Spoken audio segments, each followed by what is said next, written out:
Yeah, our premier sponsors, folks, make sure you go see them. They're good community people, and folks that you can trust and rely on. We're glad to have them as our sponsors. And they don't buy products made in China. Hey, there you go. It's the truth. And look, to have a lot of those folks that are, part of the WVLT family and sponsors of the Bob and Steve Show, it's very important that we support them and support folks in our community. We have great folks. And speaking of one of those great folks in our community, our guest this morning is Dr. Stephen Soloway. Good morning, Dr. Soloway. Thank you for having me. It's my pleasure to join you guys this morning, and I appreciate the invitation. In spite of the fact that I'm not qualified to be here, you found something in me, and I love it. So you'll raise me from the mushrooms to the rain. Well, I'll tell you, Dr. Soloway, we've known each other close to 20 years now. It doesn't seem possible, but it's been a long time. And, you've always been one of those, and I mean it sincerely, respected, stellar physicians in our community. Been noted as being on the top doc list for many, many years. Longer than anyone else on the Philadelphia Mag Top Doc list, Castle Connolly and Inside Jersey, ever since they started a Top Doc list. And there's got to be something to it. So I am the best, and it says so in my book. The first line says, "Hi, I'm Steve Soloway, and I am the best." And if you don't believe me, just keep reading, and you'll find out why. Well, let me tell you, there's a lot of truth to that. A lot of good folks. Your office located right here in Vineland, by the way, Steve. Great location, corner of 40 and corner of Delsey and Sherman. Yep. You can't miss me. Yep, right next to the Wawa. Steve, I know Kush is over here chafing at the bit. No, just by way of background, Dr. Soloway's been appointed to President Trump's Fitness Council and Chris Christie's New Jersey Board of Medical Examiners, and you've already touched this U.S. Top Docs. Yes. You know what?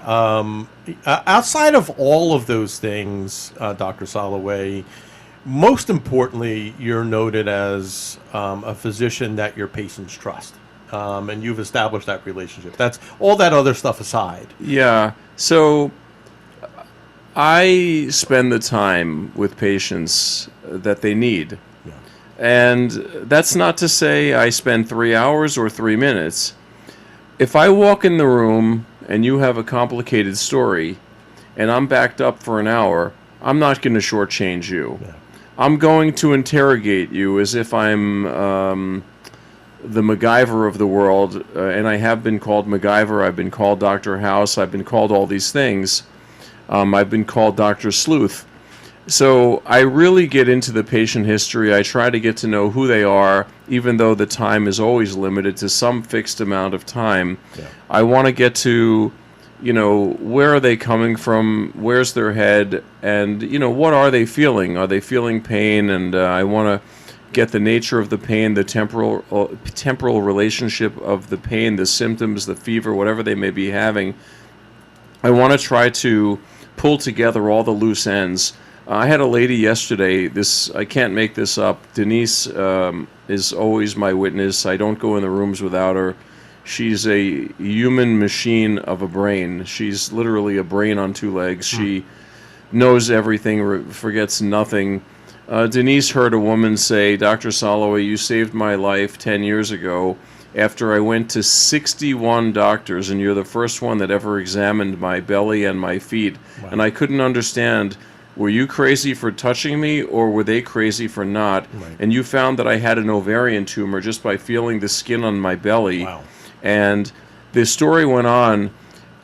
She's been having various aches, pains, and dry eyes and dry mouth, and somebody who is less qualified, not even in my field, so I can't bash somebody in my field on this one. Somebody who is completely in another field said, "Oh, you probably have Sjogren's disease," which for those who don't know is a condition manifested by dry eyes and dry mouth. But they didn't take into account that the lady's taking Benadryl around the clock, which will give you a dry mouth, and they didn't take into account that her eye problem was part of the rheumatoid arthritis that I diagnosed 10 years previously, but because somebody either didn't have or read my notes, she's never been treated for that rheumatoid arthritis, and now that she joined a program where they restrict her access to subspecialists like myself, she finally demanded that she come back to me, and not only Will I be addressing her back pain, which was incorrectly treated at a different practice? She just needs to get really put back on her rheumatoid arthritis medicine as she was, put in remission 10 years ago, and we can re-remit her, and this way she won't have to be admitted. But this is a typical story about how I came to write the book Bad Medicine, because I see much more bad than I see good. Yeah. It's very sad. I can elaborate, or I can be quiet and let you guys ask me questions, but I can keep rolling about this whole bad medicine topic. We're going to get into a lot of that, Dr. Soloway. I want to digress just a little bit. So for those folks who were listening, Dr. Soloway, your specialty is rheumatoid arthritis and pain management, correct? So if we want to be truly a purist, I am called a rheumatologist. Okay. Now, my Uncle Martin, who I love to death, who's 91 years old, he calls me a rheumatoidologist. Okay. But in reality, only 10% of the people I treat have rheumatoid arthritis. Okay. So 50% of what I do is I treat diseases, whether it's lupus, rheumatoid arthritis, whether it's cancer, whether it's hepatitis C, whether it's any other infection. I treat conditions that have a manifestation in the joints. So if you have the flu and your joints hurt, you may come to me because you don't know why your joints hurt. It depends what hit you first. Was it the runny nose or was it the joint pain? Right. My job is to sort out what your disease is based on my knowledge of your joint involvement, how they look, how they feel, how long they've hurt for, when they hurt, what they respond to, what they don't respond to, what makes them better, what makes them worse. So that's half of what I do. The other half of what I do is dealing with isolated joint problems, rotator cuffs, carpal tunnel, knee pain, limping, foot pain, ankle swelling, the stuff that you would assume, gee, I need to go to an orthopedic surgeon and I need to get whatever. Well, the reason for an orthopedic surgeon, and I'm not trying to downplay them because there are very excellent orthopedic surgeons. The best orthopedic surgeon, though, for example, for a knee replacement, is the guy who sits and does knee replacements all day long. Right.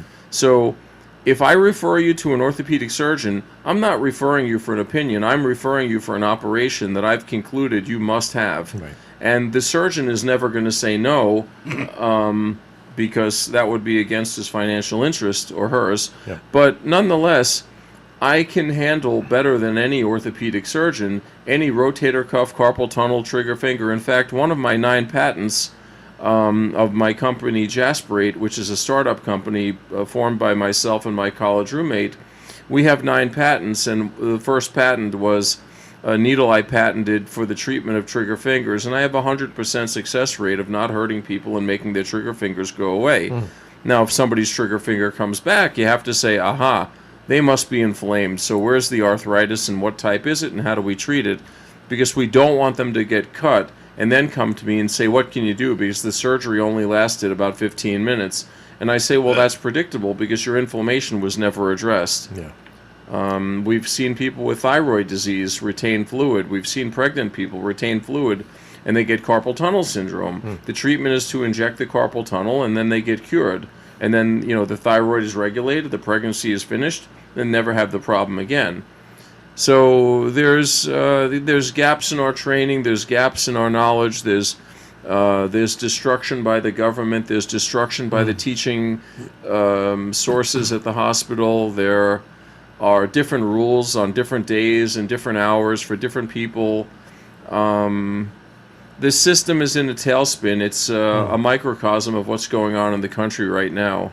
So all of that in your practice and in the science, I go back to hearing you say the MacGyver of medicine. You're an investigator. So in all of that investigation and of all the experiences that you've had, leads you to a place where you write a book and talk about the experiences and the troubles in bad medicine. And I'm kind of paraphrasing, but I'm assuming that's where it all led to. Very fair analysis. A couple of things led to the production of this book. One, when I started my career in medicine, I really didn't know where it would go. So if we start back at college, back in college, my roommates and I said, this is back in, I don't know, 1980 or something. We said, gee, if we could make $100,000 or buy a Corvette, life would be complete. Right. And then, we got our Corvette and we said, wow, there's other things in life that are more important than a Corvette and cost billions more than a Corvette. So every 10 years, the brain sort of recalibrates where it's at and where it's going and what it did or didn't do. So in the back of my mind, I always felt that I was interesting. I mean, President Trump referred to me as, I'll paraphrase President Trump when he made a video for my 50th birthday. He said, Steve's a great guy. He's a little bit different, but that's okay. That's a good thing. Mm-hmm. So I'm a little bit different. I think outside the box. I look ahead. And I always thought that my story or journey through life was book worthy. Yeah.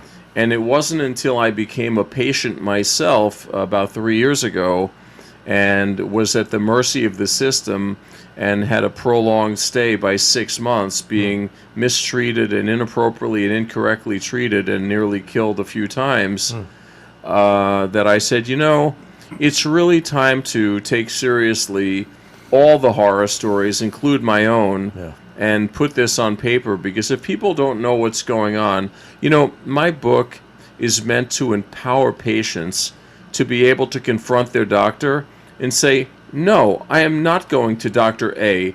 I insist on going to Dr. B. And the reason I insisted is he helped me for the same problem before. I am not going to go to your friend, or I'm not going to your partner so you can double bill my insurance. I am not going to have my injection at the hospital where I have 2 copays. I'm going to go to DrSoloway where there's only 1 copay. Why should I pay 2 copays to make you happy when it's about my health? Right. All valid points, Dr. Soloway. Steve, go ahead. I know you've been digging in. I'm diving into the book here. Go ahead. I want to go right with this. Page after shocking page, you'll discover, here we go, because we are a political show, the truth about where the coronavirus came from and if we'll ever be able to cure it. Oh, boy. Well, since we're being informal and we're sitting here munching down our donuts and stuff, I got to tell you, you realize that I grew up in a town of Corona, Queens. So, for those people in Corona, Queens who don't know what town is next to Corona, Queens, and they only know the lemon ice king of Corona, this would be very offensive to call it the coronavirus, because the truth is, there are 10, 20, 30,000 people in Corona, Queens who don't know any better. Nothing against them. I love you guys if you're not in jail, but I love you. But from the experience I had in junior high school, probably most of them are in jail. But nonetheless, I like President Trump. I refer to it as the China virus. And honestly, it should probably be called the Wuhan virus, because this is a man-made virus in a lab that was originally put together by the United States. The United States abandoned probably their clandestine biologic weapon program in China. But the Chinese, they're opportunists and they're snakes, and they came in and they took it over and they stole our research. They didn't even have to travel to this country to steal it. We brought that to them. And they mutated a virus. Viruses in general are very difficult to treat, and I'll get back to that. But this is a man-made virus. This was spread, in my opinion, to thin the herd of the protesters in Hong Kong. The Chinese did not want to get caught on TV rolling tanks in Tiananmen Square again, so they figured they would create a natural disaster, and they would look like heroes by quarantining the area. The problem is that they realize they hate the Americans so much, and they hate the West so much, that we're going to do a test. We're going to attack them with this biologic weapon. And in fact, Chinese dignitaries and diplomats have been quoted as saying the Third World War will not be fought with nuclear bombs. It'll be fought with biologic weapons and lasers.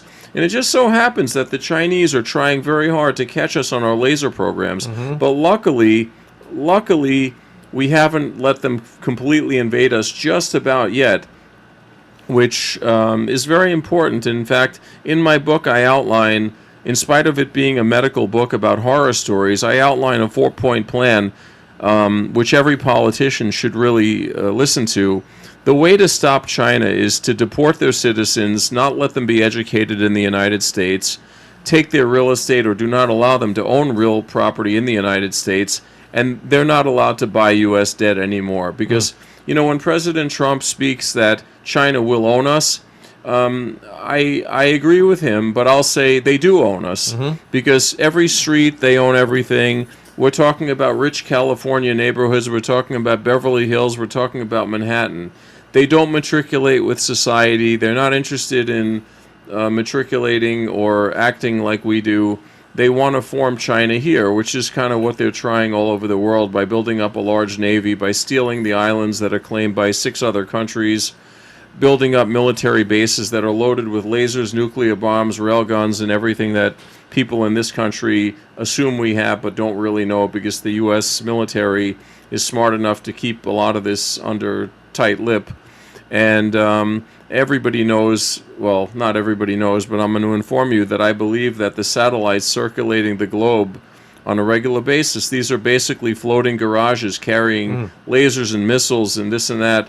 Because if a true war broke out, the only defense we have is lasers to shoot down 1,000 incoming ICBMs from China. But what we need to do is we really need to increase our R&D, or research and development, in the science of curing viruses. Now, in the history of the world, there's been a cure for only one virus. Hepatitis C is the only virus that has ever been curable. Please make no mistake about this. I'm not exaggerating. I have no reason to come here and prevaricate or lie. I like to be a lexicon and use big words. But there are no treatments for virus. HIV has been available under the watchful eye of the brilliant Dr. Fauci for 35 years, yet there's still no cure. There's no vaccine. There's expensive medicines to keep you alive longer. It's become a chronic disease. So you spend $1,000 a month on your chronic disease medicine, and maybe this keeps the pharmaceutical companies happy, but in reality, we need those persons with either HIV or whatever other virus, hepatitis B. We can't say, gee, they got it because we don't like their lifestyle. We have to say, this is a wake-up call. We just got hit with some modified, genetically mutated version, man-made by a country that hates us so badly, they're willing to test the waters, and they've been able to prove that in 6 months they've destroyed our economy for 15 years. And anyone who doesn't believe they destroyed our economy for 15 years must be a spelunker, because they just don't know what's going on. And further, I want to I want to add to that. The whole process of this China virus or Wuhan virus or coronavirus or COVID-19, this is a deadly virus. I had the virus. I laid in bed for 3 weeks motionless because I wouldn't take myself to the hospital and become part of the system and have a tube in my lungs and die. Instead, I stayed home and I slept and I took tons of prednisone to keep my fevers of 105 down. Very, very bad virus. Now, like any other virus, it affects the elderly, like myself, much more. And the younger ones, the people under 75, it doesn't affect them too much. I'm joking a little on the age. But this was a warning from China that, listen, if you interfere in Taiwan, we're going to destroy your country. And they believe that. And with Xi Jinping, such a tyrannical ruler, nobody knows or talks about the 400 concentration camps that are still operational in China. Nobody talks about the people or the scientists that try to alert the population to wear a mask or to wear gloves. They disappeared. In Facebook in February of this year, I stated that 1 million people will die from this virus. And this is the point I wanted to get to. I had patients write to me that I'm a quack and only 25,000 people will die. And I said, no, that's not possible. I said, we can't cure viruses, so there's no chance of only 25,000 people dying. In fact, if you locked everyone up in their house, people would still get the virus. It's in the air. Somebody came with it on the plane and spread it to other people. Right. You don't need to be in a crowded room. You don't need to sneeze in someone's face. Those people on the airplane, they just came over and it just disseminated all over the place, whether it was subways, elevators, whatever. Yeah. So, prudence, the government should have given us military-grade masks back in February or March, but we don't have 300 million masks. Yeah. But they should be planning right now an assembly line, not of ventilators. They should be assembling assembly line where every person who is a U.S. citizen has immediate access to a military-grade mask for viruses, for bacteria, for radiation, for whatever poison they send our way, which is under the radar. Now, 1 million people will die.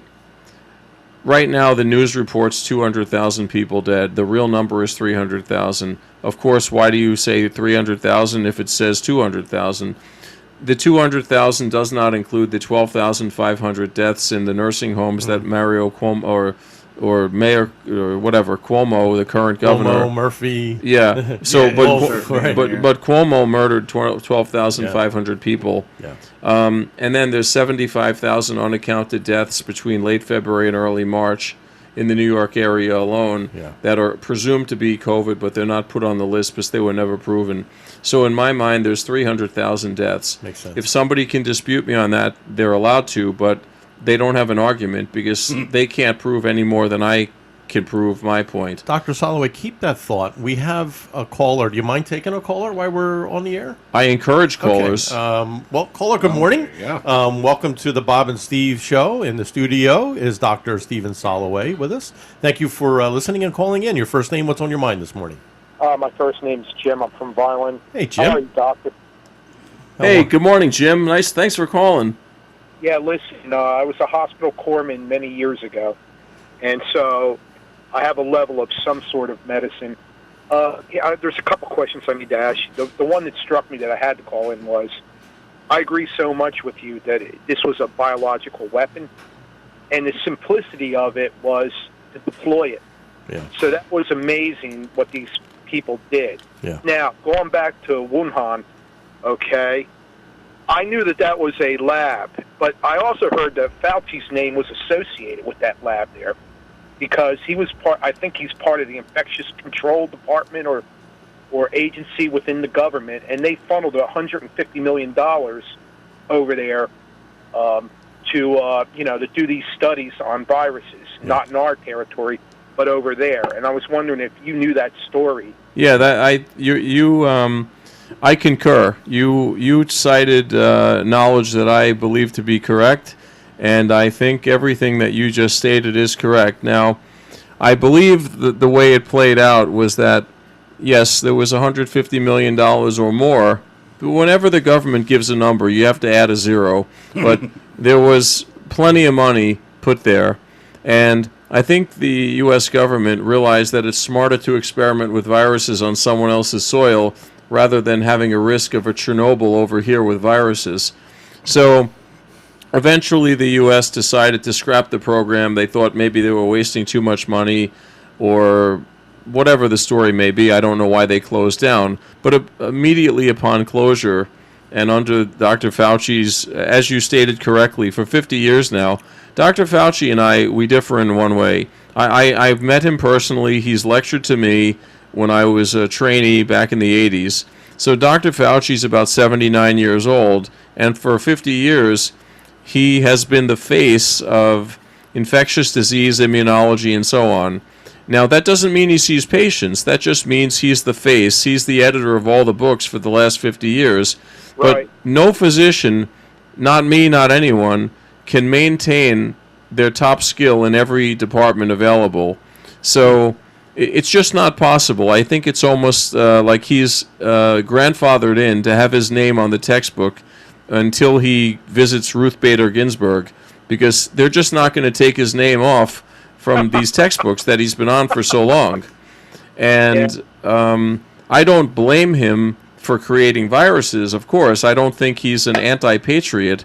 However, I do think he's quite far left, and thinks without his own best interest. Because in reality, people who get to his level at some point in their career had to show expertise in basic science.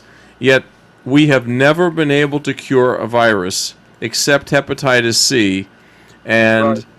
so you can name the virus: chickenpox, parvo, measles, mumps, rubella. What do they have in common? They can't be cured. A lot of them have vaccines. Well, we can vaccinate against viruses unless the viruses mutate. I'll explain to you that I want you to picture a virus like a dumpling at the Chinese restaurant. The DNA is the pork, and the dough is the RNA. The RNA is what mutates, and once it mutates, now you're dealing with two separate viruses.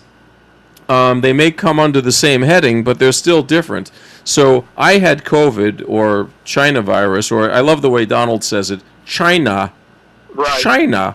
So I had this virus. I laid in bed with 105 fever and shut my office, losing money, of course. And the government programs, they didn't help me too much. Really, they didn't. Let's see. China virus. I love when my dementia sets in and I forget that. Yeah. But the point, your point is correct. I agree with you 100%. I think that this was a planned attack by the Chinese. Clearly, if they stopped the planes going to China, they could have stopped the planes going everywhere else. Yeah. And I really think that they started with this scheme to get rid of the Hong Kong protesters. And the next place this virus is going to be dumped is going to be Taiwan. And then the U.S. government will be faced with the decision, do we go all in and defend Taiwan, or do we walk away because we don't want the expense? Yeah. Right. So, it's amazing what people don't understand how simple the tactic is. Developing a virus is pretty complicated, I guess. Okay, I'm not a DNA or RNA expert. I remember in science, and but the thing that people don't understand, Americans especially, the simplicity of deployment is easy. It goes back to the Middle Ages or beyond that, when you had a dead horse and you just dumped it. The army was down the river, and you dumped it in that river. It went downstream, decayed in there. People drank the water downstream. They got sick, and then you attacked them. It's the same basic principle here, other that they use something that you can't see, which, You've correctly stated that history always repeats itself. Oh, exactly.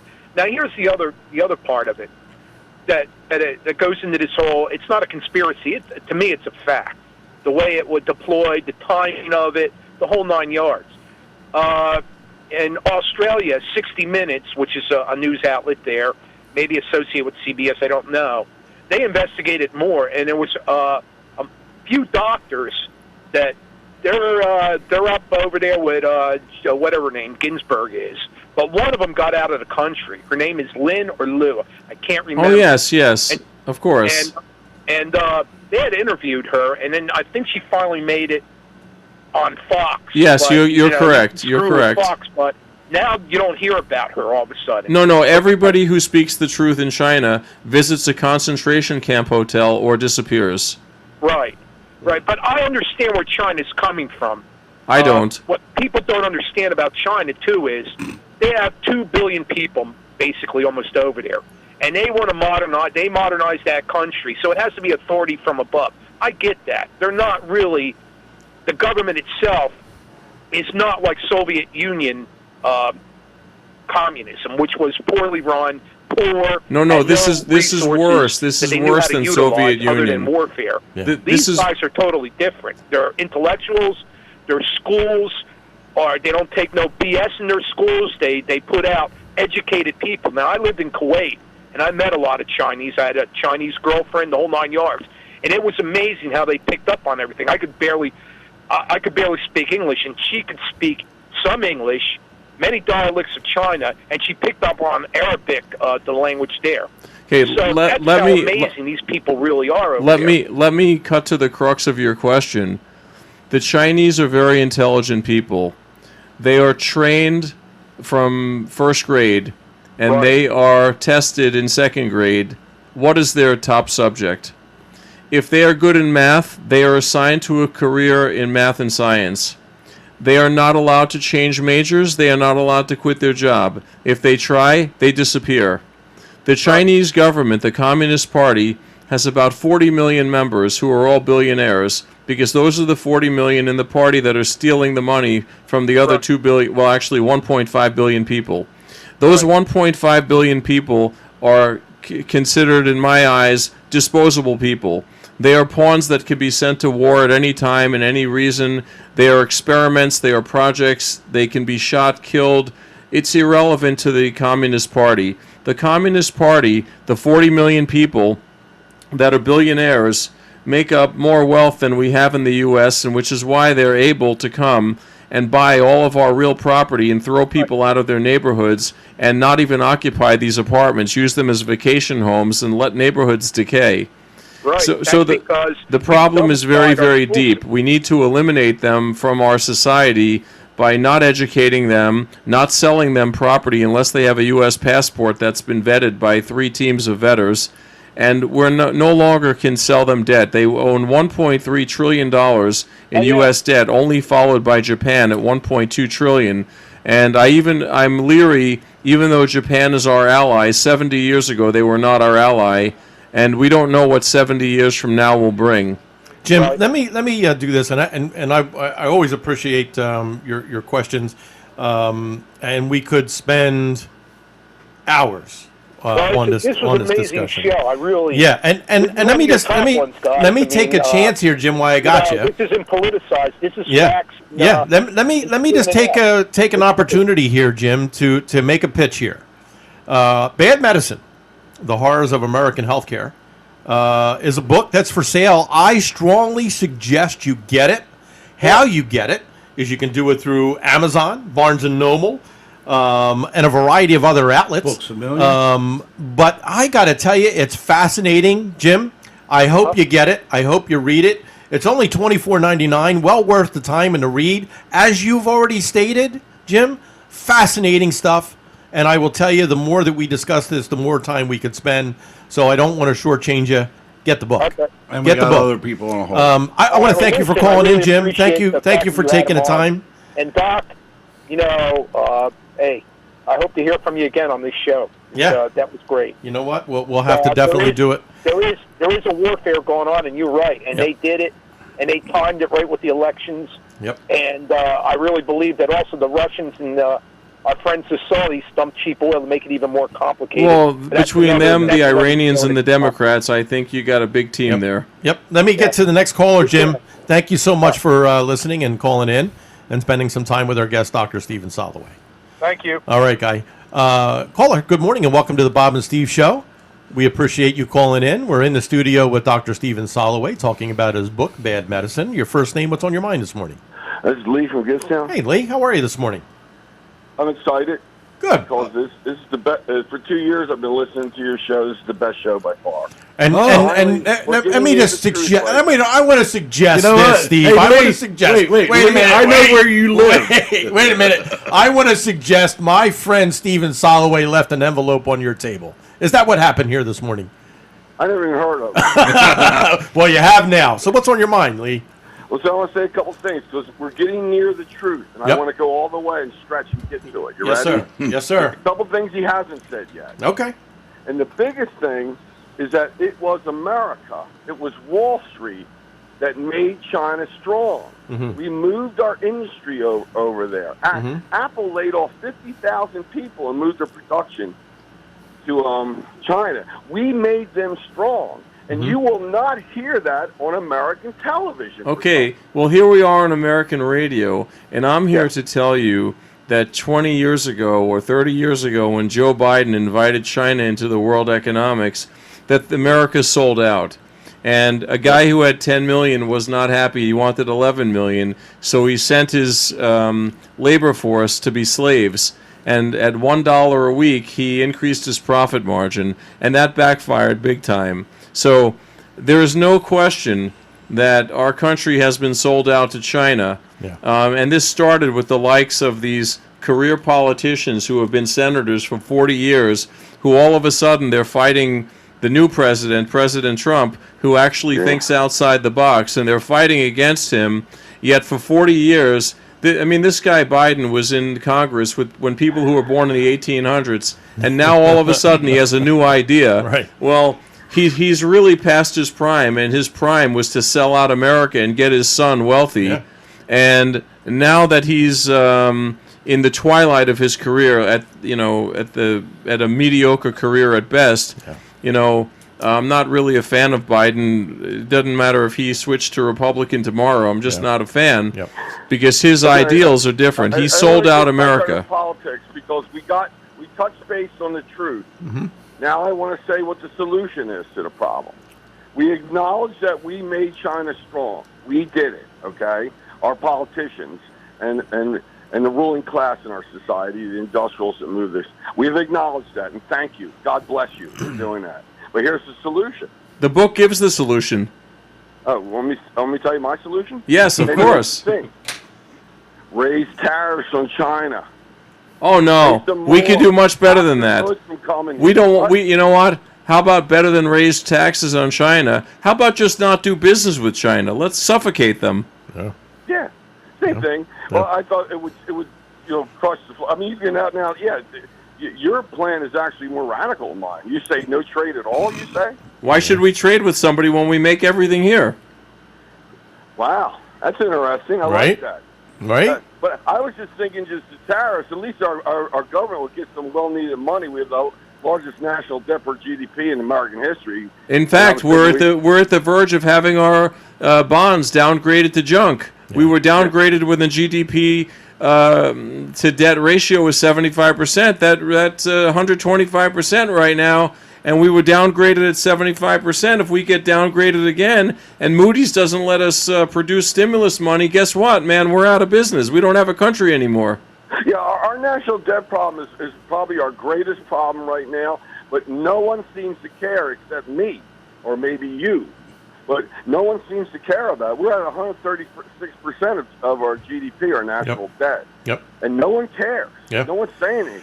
Well, we care, Lee. Let me just say this. Wait. Go ahead, Steve. I know you're chafing. No, because this whole thing always comes up about not doing business with and blah, blah, blah, blah, blah. But to not do business with them, that means that here in America, we got to get somewhat smart. Like, for example, pretty much every single electronic you have, your cell phone, your TV, you got the rare earth elements are used to manufacture these. And right now, China has 95% of the market in the rare earths. But here's the thing. You know where the second largest deposit of rare earths is? New Mexico. You know how much mining is done there? Zero, because of regulations. Yeah. So until we get the regulatory environment under control in this country, we can't do what needs to be done. Yeah. Steve, you hit it on the head, and Lee, I think you're spot on target here. I appreciate, as always, your intellect and calling in and spending time with us this morning with our guest, Stephen Soloway. Lee, get the book. All right? Bad Medicine. Read the book. Bad Medicine. 24. By the way, I'm signing books October 24th at the office. There you go. And by the way, I'm going to leak this out. We invited Bon Jovi to sing Bad Medicine. We don't know his response yet. Perfect. So it's the 24th? October 24th. October 24th. Saturday the 24th is a book signing. Boy, we'll be there. Bad Medicine, Lee. Get the book. The Horrors of American Medicine. Look for Bad Medicine. Okay. All right. $24.99. Amazon, Barnes and Noble. Lee, I'll expect your call back to tell us about your read.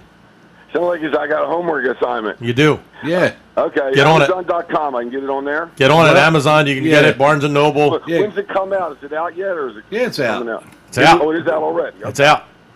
It's out. I'll look for it. All right. I'll do my homework. I expect the call back. All right.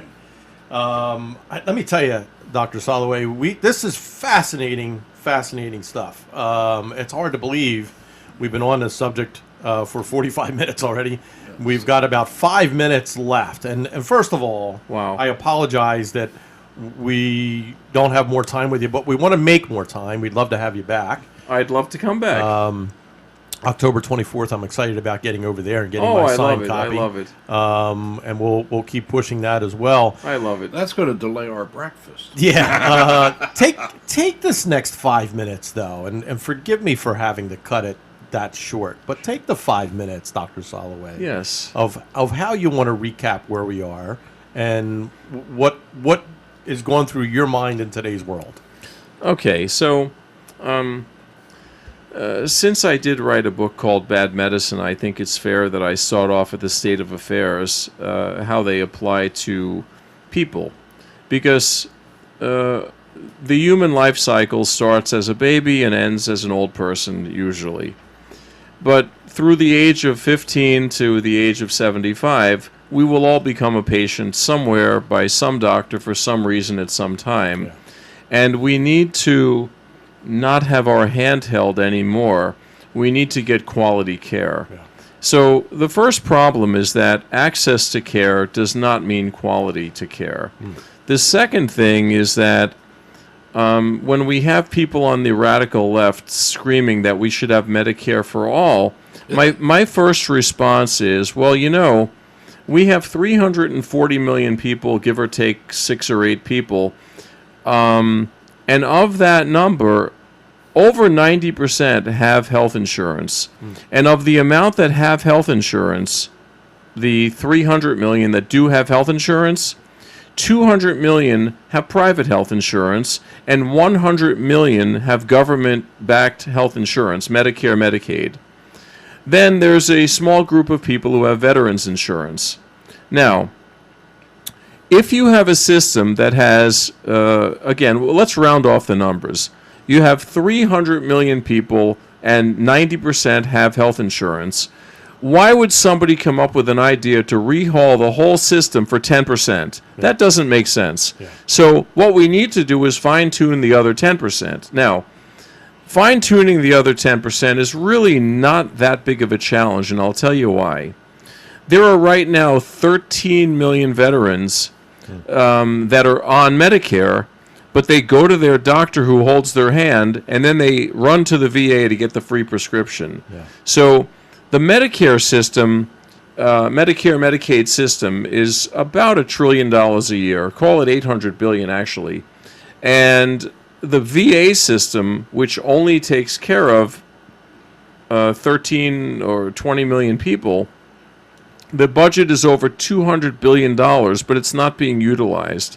So it would be my suggestion that the money that goes to the VA be commingled with the money that is already outlined for government-sponsored health insurance. Now, as a veteran or a non-veteran, you should not be entitled to better or worse care. You should be entitled as an American to the best care available, not access to a care where they speak broken English and you're intimidated and they don't explain things. You should be able to go to a doctor who can relate to you, who makes you feel comfortable, but at the same time, that doctor needs to take an interest in your care and actually do a grade A job 100% of the time. While there's going to be slippage of some small percentage, it shouldn't be 50%. So by converging the money into one system, we will now dilute the amount of people that are uninsured. Under the worst case scenario, under the Ocasio horrendous Cortez platform, you'll reduce the 30 million uninsured to 17 million uninsured. Yeah. Now, with the $150 billion that went to Iran, or with the money wasted here or the money wasted there, picking up an extra 10 or 15 million people and incorporating them into our Medicaid system doesn't sound like such a big deal when the system's been in place for so long.